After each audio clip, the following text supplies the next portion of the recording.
அறிவுரை வந்து அருளினான் கண்ணன். ஆஸ்ட்ரோலைஃப் நண்பர்கள் அனைவருக்கும் ஆர்த்திய சொர்ணலக்ஷ்மியின் அன்பான வணக்கங்கள். இந்த பதிவு ஜூன் மாதம் நடைபெறவிருக்கும் பொதுவான பலன்களை ராசி பலனாக காணவிருக்கிறோம்.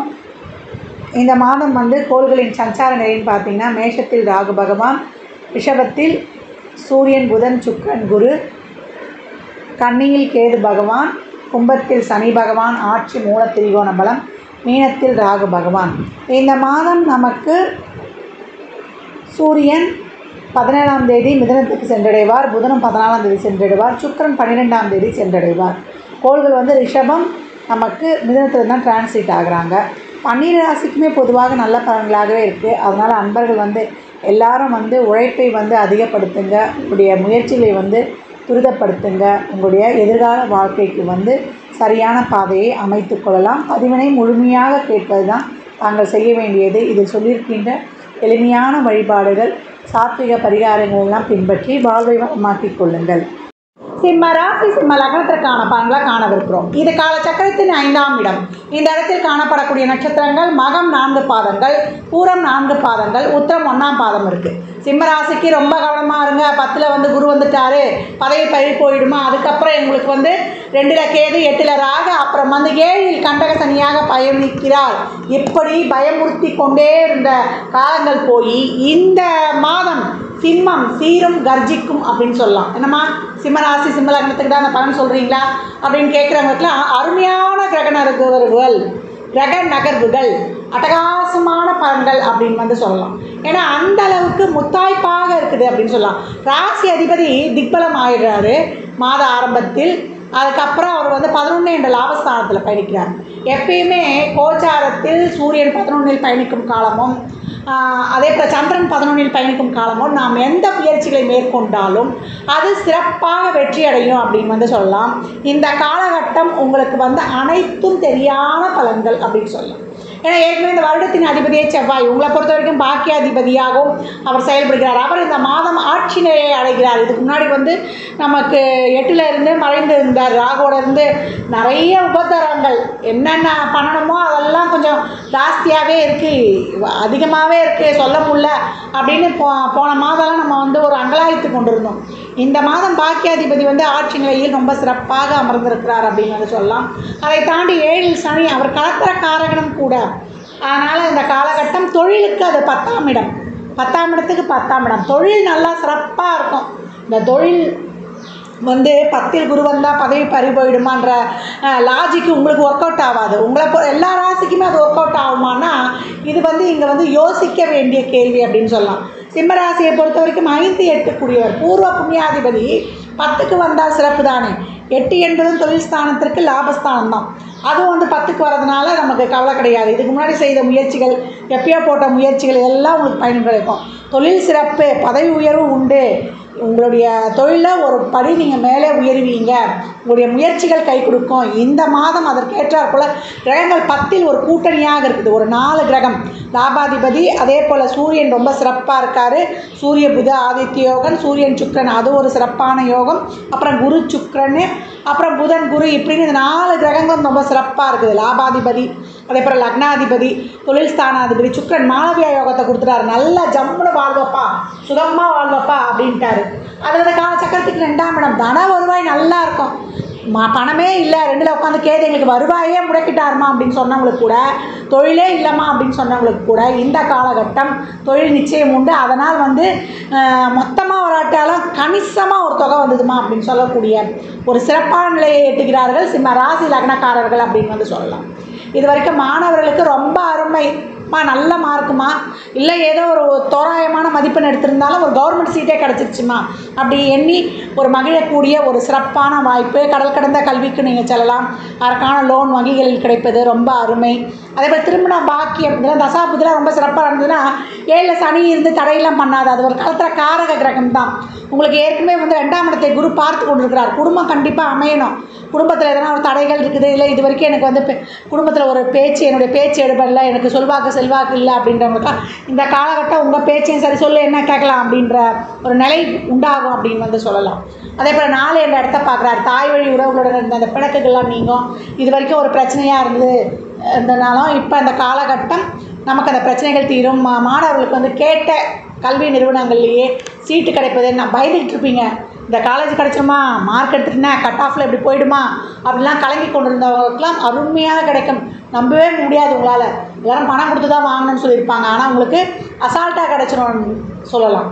இந்த காலகட்டம் வந்து முதலீடுகள் உருவாகும் அப்படின்னு வந்து சொல்லியாச்சு. அதை ஒரு தங்கத்திலேயோ இல்லை ஒரு நிலத்திலேயோ அந்த காலகட்டம் முதலீடு செய்து கொள்வது சிறப்பு. பூர்வீக சொத்தில் அந்த பிரச்சனைகள்லாம் நீங்கும். பூர்வீக சொத்துக்கள் கைக்கு கிடைக்கப்பெறும். கடுமையான ஒரு உழைப்பை மட்டும் இங்கே எதிர்பார்க்குறது கிரகங்கள் அப்படின்னு சொல்லலாம். தந்தையின் உடல் ஆரோக்கியத்தில் கொஞ்சம் கூடுதல் கவனம் எடுத்துக்கோங்க. அதே போல் இது வரைக்கும் வந்து ஒரு சொத்துலலாம் வழக்கெல்லாம் இருக்குது அப்படின்னா அந்த வழக்குகள் அதெல்லாம் ஒரு தீர்வு கிடைப்பது, நல்ல ஒரு பேர் புகழ் பதவி அங்கீகாரம் இதெல்லாம் உங்களுக்கு கிடைப்பது ரொம்ப சிறப்பாக இருக்கும். பெண்களுக்கு வேலை பளு கூடினாலும் உங்களுக்கான ஒரு அங்கீகாரம் கிடைக்கும். எந்த பிரச்சனைகளாக இருந்தாலும் பேசி தீர்த்து முடிக்கக்கூடிய ஒரு நல்ல ஒரு மனோநிலையும் ஒரு ஆரோக்கியமான அறிவு நிலையும் இந்த காலகட்டம் உங்களுக்கு இருக்கும் அப்படின்னு வந்து சொல்லலாம். அதை தாண்டி இந்த காலகட்டம் வந்து வண்டி வாகன யோகம், அதை மாற்றுறது, சொந்தமாக ஒரு சொத்து அமையும். 9 வந்துட்டார் செவ்வாய். சொத்து வாங்க விற்க நிலையான சொத்தை கொடுத்துருவார். ஒருத்தருக்கு வந்து ஒரு ப்ராப்பர்ட்டி அமையணும் அப்படின்னா செவ்வாய் சம்மந்தம் பண்ணும். இப்போ செவ்வாய் தசை நடக்குது, அந்த காலகட்டம் வந்து நம்ம ஒரு சொத்து வாங்குகிறோம் அப்படின்னா அது நிலையான ஒரு வேல்யூபிளாக நல்லாயிருக்கும். இந்த காலகட்டம் வாங்கக்கூடிய இடம் வந்து நல்ல ஒரு மெயினில் வாங்குவீங்க, நல்ல ஒரு வேல்யூபிளான இடமா இருக்கும். அது பிற்காலத்தில் நல்ல ரேட்டுக்கும் போகும். அந்த மாதிரி இருக்கக்கூடிய ஒரு சிறப்பான இடமா இருக்கும். இதே மாத பிற்பகுதியில் உங்களுக்கு இந்த 3 கோள்கள் சூரியன் புதன் சுக்கிரன் 11க்கும் வந்துடுது. லாபம் லாபம் லாபம் அப்படின்னு சொல்லலாம்.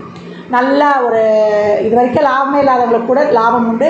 அயல்நாட்டு வேலை, அயல்நாட்டு செய்திகள் உங்களுக்கு தோதாக வருவது, தொழிலில் ஒரு ஸ்திரத்தன்மை உருவாவது, தொழிலில் லாபத்தை அடைவது, ஒரு பழைய தொழிலாக இருந்தாலும் அதை புதுப்பிப்பது, வியூகங்களை அமைப்பது, கிளை நிறுவனங்களை உண்டாக்குவது. மாத முற்பகுதி பிற்பகுதின்லாம் கிடையாது, அடிதூள் அட்டகாசம். 30 நாள்களும் 30 விதமான யோகங்களை செய்ய போகுது சிம்மராசிக்கு. கேட்கும் போதே காது எனக்கு சொல்லும் போதே எனக்கே மனமகிழ்வு தான். இது வரைக்கும் வந்து ரொம்ப கவனமாக இருங்கன்னு சொன்னது போய் இப்போ வந்து ஒரு நல்ல ஒரு தன வருவாய். இந்த பணம் தானங்க எல்லாத்துக்குமே ஒரு மெயின் ப்ராப்ளமாக இருக்குது. அந்த பணம் வந்துட்டாலே நம்ம கொஞ்சம் சமாளிச்சிடலாம் இல்லையா? அப்போ நம்மளுக்கு எனி டைம் மணி வந்துடும் அப்படிலாம். ஏடிஎம் எனி டைம் மணி. இப்போ இந்த காலகட்டம் உங்களுக்கு ரொம்ப சிறப்பாக வரக்கூடிய வாய்ப்பு அப்படின்னு வந்து சொல்லிடலாம். அன்னம் கவனமாக இருக்கணும். உடல் ஆரோக்கியத்தில் மட்டும் கொஞ்சம் கவனம் எடுத்துக்கோங்க. சோம்பேறித்தனமாக மட்டும் இருக்காதிங்க. முடக்கி போடும் இந்த கிரகங்கள். நான் ஈஸியாக சொல்லிடுறேன், உங்களுக்கு முடக்கி போடும். அதை நீங்கள் தாண்டி வரணும். அதனால் நான் உங்களை சொல்லியிருப்பேன், அபிராமி அந்தாதியில் வலிமை மிக்க விதியை மெல்ல 75வது பாடல். 5ஆம் பாவம் என்ற பூர்வ புண்ணியஸ்தானம். இந்த பூர்வ புண்ணியஸ்தானம் இப்போ ரொம்ப சிறப்பு பெற்று 10ல் உட்காந்துருக்கு. லக்னாதிபதியும் இருக்கார், லாபாதிபதியும் இருக்கிறாரு. அதே போல் சுக்கிரனோடையும் போய் இணைந்து இருக்குது அப்படின்னு வந்து சொல்லலாம். இந்த பூர்வ புண்ணியத்தை நீங்கள் அதிகப்படுத்திக் கொள்வதற்கு அபிராமி அந்தாதியில் வரக்கூடிய 40வது பாடல். வானுதல் கண்ணியை விண்ணவர் யாவரும் மந்திரஞ்சி. இந்த 5வது பாவம் உங்களுக்கு முழுமையான பலனை கொடுப்பதற்கு, நல்ல திருமணம், குழந்தை பாக்கியம், அதிலிருந்து தடைகள் நீங்குவது, மருத்துவம் கை கொடுப்பது, உடல் ஆரோக்கியம் மேம்படுவது, நல்ல என்ன சொல்கிறது, ஒரு புது மருத்துவத்தின் மூலம் நல்ல தேக பொலிவு பெறுவது, இதெல்லாம் ரொம்ப அருமை சிம்மத்திற்கு அப்படின்னு வந்து சொல்லியாச்சு. அளவாக உணவு எடுத்துக்கோங்க. இன்னும் சிறப்பாக இருக்கணும்னா அதே போல் தேவையில்லாத உணவுகளெல்லாம் ஒதுக்கிடுங்க. நான் அதுக்கு தான் ஒரு ஷெட்யூலே கொடுத்துருப்பேன். காலையில் 9 மணிக்குள்ளே நம்மளுக்கு வந்து பிரேக்ஃபாஸ்ட் முடிச்சிடணும். 2 மணிக்குள்ளே நம்ம வந்து லஞ்சு முடிச்சிடணும். அதே போல் 7:30க்குள்ளே நம்ம வந்து டின்னரை முடிச்சிடணும். அதுக்கப்புறம் எதுவுமே இருக்குது. அதே மறுநாள் அதே மாதிரி ஒரு 8 o'clock தான் ஏதாவது சாப்பிடணும். இந்த மாதிரி நீங்கள் ஃபாலோ பண்ணும்போது சிம்மத்தை அசைச்சிக்க முடியாது அப்படின்லாம். சிம்மம் கம்பீரமாக சீரும் கர்ஜிக்கும் அடி தூள் அட்டகாசமான பலன்கள். இதை சொல்வதில் எனக்கு மிகுந்த மனநிறைவே அப்படின்னு சொல்லலாம். ஆமாம், என்றைக்குமா நாங்கள் கொஞ்சம் கூடுதல் கவனமாக இருக்கணும் அப்படின்னு கேட்குறவங்களுக்கு இந்த மாதம் சந்திராஷ்டம தினங்களாக உங்களுக்கு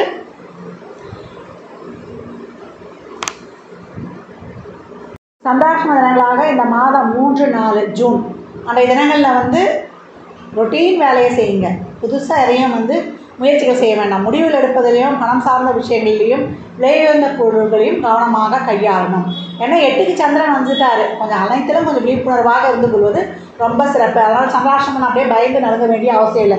விநாயகருக்கு ஒரு தீபத்தை போடுறீங்க, ஒரு டம்ளர் பாலில் நாட்டு சர்க்கரையை கலந்து வைக்கிறீங்க, அதை சாப்பிட்டுட்டு போகிறீங்க. அந்த சந்திராஷ்டமமும் உங்களுக்கு சகல யோகங்களை தரும். இந்த மாதம் நீங்கள் வழிபட வேண்டிய தெய்வம் என்ன அப்படின்னு கேட்டிங்கன்னா பலராகிய முருகப்பெருமான் தான். 9லே உங்கள் பாக்கியாதிபதி ரொம்ப அருமையாக இருக்கார். பழனி முருகனை சென்று வழிபடலாம். இல்லை பழனி முருகனே ராஜ அலங்காரத்தோடு வழிபட்டு கொண்டு வரும்பொழுது உங்களுக்கு செவ்வாய்க்கிழமை தோறும் அபரிமிதமான பலன்களை அட்டகாசமாக பெறலாம். கூடுதலாக 2 வழிபாடு தான். ஒன்று விநாயகர் வழிபாடு, துர்க்கை வழிபாடு வைக்கும் பொழுது சிம்மம், நான் ஏற்கனவே சொல்லலாம், சிறப்பான பலன்களை 100க்கு 100 மதிப்பெண்கள் உங்களுக்கே அப்படின்னு சொல்லலாம். அருமையான பலன்கள், அட்டகாசமான பலன்கள். சிம்ம ராசி லக்னக்கார அன்பர்கள் வாழ்நாள் முழுவதும் சிறப்பான பலனை அடைவதற்கு என் மனமார்ந்த வாழ்த்துக்களை தெரிவித்துக் கொள்கிறேன். இந்த பலன்கள்லாம் கோள்களின் கோச்சார நகர்வை வைத்து சொல்லப்பட்டிருக்கு. உங்கள் சுயஜாதகத்தில் இப்போ என்ன தசாபுதி நடக்குது, அது எதற்காக உங்களுக்கு பூஸ்டப் பண்ண போகுது, உங்களுக்கு ஒரு திருமணம், குழந்தை பாக்கியத்திற்கா, இல்லை பொருளாதார முன்னேற்றத்திற்கா என்பதெல்லாம் உங்கள் சுய ஜாதகத்தை ஆய்வு செய்வதன் மூலம் மட்டுமே நாம் நல்ல தெளிவாக அறிந்து கொள்ள முடியும். விரைந்து செயல்படுங்கள், வெற்றியை உறுதியாக்கி கொள்ளுங்கள். ஜாதகம் பார்க்க விரும்பும் நண்பர்கள் இந்த எண்ணிற்கு ஒரு மெசேஜ் செய்யுங்க. தங்களுக்கான விவரங்கள் அளிக்கப்படும். அப்பாயின்மெண்ட் பெற்றுக்கொள்ளலாம். ஜாதகம் சிறந்த முறையில் கணித்து பார்த்து தரப்படும். வாஸ்து பார்த்து தரப்படும். வாஸ்துப்படி வீடு கட்ட பிளான்கள் போட்டு தரப்படும். எண்ணியல் படி பிறந்த குழந்தைகளுக்கு பெயர் வைத்து கொள்ளலாம். தொழிற்சாலை நிறுவனங்களுக்கும் பெயர் வைத்து உங்கள் வாழ்வை வளமாக்கிக் கொள்ளலாம். சுபமுகூர்த்த நாட்கள் குறித்து தரப்படும். அவரவர் சேவைக்குண்டான கட்டணத்தை செலுத்தி சிறப்பான சேவைகளை பெற்று வாழ்வை வளமாக்கிக் கொள்ளலாம். மற்றும் ஒரு சிறப்பான பதிவில் சந்திக்கும் வரை தங்களிடமிருந்து விடைபெற்றுக் கொள்வது ஆதித்ய சௌரலக்ஷ்மி. மிக்க நன்றிகள். வாழ்க வளமுடன். நற்பவி நற்செழி. இறையருளால் அனைத்தும் நிறைவாகட்டும்.